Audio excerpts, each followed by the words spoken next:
সুপ্রিয় দর্শক, আজ একটি নতুন পর্ব নিয়ে ফিরে এলাম। আজকে আমরা আলোচনা করব উত্তরাখণ্ডের ইউসিসি বা ইউনিফর্ম সিভিল কোড অনুযায়ী বিবাহ ডিভোর্স এর বিষয়ে কী বলা হয়েছে। তাই বেশি কথা না বাড়িয়ে চলুন মেন আলোচনায় যাওয়া যাক। সেই সাথে আশা করি আপনারা প্রত্যেকেই ভালো আছেন এবং সুস্থ আছেন। প্রস্তাবিত এই আইনে বিবাহের ক্ষেত্রে একটি অভিন্ন আইনি কাঠামো তৈরি করা হয়েছে। তাকে বলা হয়েছে 18 বছর বয়সী মেয়ে ও 21 বছর বয়সী ছেলেরা বিয়ে করতে পারবে। হিন্দু বিবাহ আইন, বিশেষ বিবাহ আইন, খ্রিস্টান বিবাহ আইন বা পার্শ্বিক বিবাহ ও ডিভোর্স আইনেও একই কথা বলা হয়েছে। এদিকে মুসলিম পার্সোনাল লতে মেয়েরা সাবালিকা বা 15 বছর বয়সে পদার্পণ করলে বিয়ের যোগ্য, এমনটা উল্লেখ করা আছে। অভিন্ন দেওয়ানি বিধি এই নিয়মকে শুধু নিষিদ্ধই করে না, সেই সঙ্গে 32 ধারা অনুযায়ী এই কাজে যুক্ত যুগলকে 6 মাস পর্যন্ত জেলের নিদানও দেওয়া হয়েছে। পাশাপাশি জরিমানাও দিতে হবে। নিষিদ্ধ সম্পর্কে বিবাহের ক্ষেত্রেও একটি শাস্তি প্রযোজ্য। এই ধরনের 37টি সম্পর্কের তালিকা দেওয়া হয়েছে এই বিলে।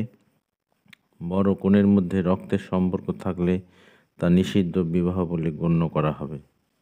এই বিলে দ্বিতীয় বিবাহকে এড়িয়ে যাওয়ার কথা বলা হয়েছে। ধর্ম নির্বিশেষে একাধিক বিবাহ বা বহুগামিতাকে খতম করাই উদ্দেশ্য। হিন্দু, শিখ, জৈন, বৌদ্ধ, খ্রিস্টান ও পার্সিদের পার্সোনাল লতে বহু বিবাহকে অবৈধ ঘোষণা করা হলেও 1937 সালে শরিয়া আইন অনুযায়ী মুসলিমরা একসঙ্গে 4টি স্ত্রী রাখতে পারে, এ কথা বলা হয়েছে। ধর্মীয় বিশ্বাস ও আচার মেনে বিবাহ সম্পন্ন হলেও উত্তরাখণ্ডে তা নথিভুক্ত বা নিবন্ধন করতে হবে। যদি বিবাহের কোনো পক্ষ এই রাজ্যের বাসিন্দা হয় তাহলে এই আইন প্রযোজ্য। 2010 সাল থেকে বিবাহের নিবন্ধনকে বাধ্যতামূলক করে দিয়েছে উত্তরাখণ্ড। পুরনো আইন অনুযায়ী যে যুগল বা দম্পতি ইতিমধ্যেই নিবন্ধন করেছেন তাদের পূর্বের নিবন্ধনের বিষয়ে ঘোষণাপত্র জমা দিতে হবে। অভিন্ন দেওয়ানি বিধি বাসিন্দা বলতে তাদেরকে বুঝিয়েছে যারা এই রাজ্যে অন্তত 1 বছর বাস করছে বা এই রাজ্যের সরকারের অধীনে কোনো প্রকল্পের সুবিধাভোগী বা এখানকার স্থায়ী কর্মচারী। বিয়ে 60 দিনের মধ্যে দম্পতিকে যুগ্মভাবে একটি স্মারকলিপি স্বাক্ষর করতে হবে এবং সাব রেজিস্ট্রারের কাছে জমা দিতে হবে, এমনটাই বলা আছে প্রস্তাবিত আইনে। পরবর্তী 15 দিনের মধ্যে সাব রেজিস্ট্রার বিয়ের শংসাপত্র ইস্যু করবেন বা নিবন্ধন বাতিলের কারণ জানাবেন দম্পতিকে। বিবাহ বাতিল করলে তা রেজিস্ট্রার জেনারেলের কাছে চ্যালেঞ্জ করা যাবে, কেননা তিনি এই রাজ্যের সচিব স্তরের কর্মকর্তা। কোনো দম্পতি যদি বিচ্ছেদ চান তাহলেও একই পদ্ধতি অনুসরণ করতে হবে। বিয়ের নিবন্ধন বা ডিভোর্স চাওয়ার সময় মিথ্যা বিবৃতি দিলে অভিন্ন দেওয়ানি বিধি অনুযায়ী তার শাস্তিযোগ্য অপরাধ এবং এর জন্য 3 মাস পর্যন্ত জেল হবে। এই বলে স্পষ্ট করে দেওয়া হয়েছে বিয়ের নিবন্ধন না করা হলে বিয়ের নিয়ম বাতিল বা অবৈধ হয়ে যাবে না। তবে বিবাহের সাব রেজিস্ট্রার সংশ্লিষ্ট ব্যক্তিদের উপর জরিমানা ব্যাপারে অন্যান্য পরিণতির জন্য প্রস্তুত থাকতে হবে।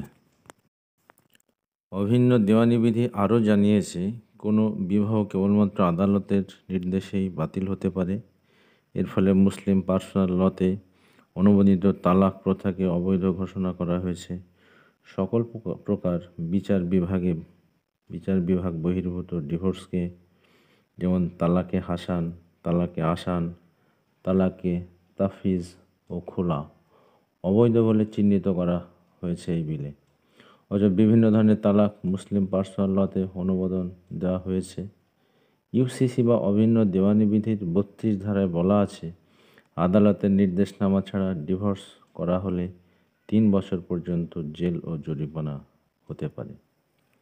আজ এখানে শেষ করছি, আর দীর্ঘায়িত করছি না। আপনারা সকলে ভালো থাকবেন। আর হ্যাঁ, একটু যদি আপনাদের ভালো লাগে তবে অবশ্যই লাইক ও সাবস্ক্রাইব করতে ভুলবেন না। অবশ্যই পুনরায় অন্য একটি টপিক নিয়ে ফিরে আসব। ততদিন আপনারা ভালো থাকবেন আর সুস্থ থাকবেন।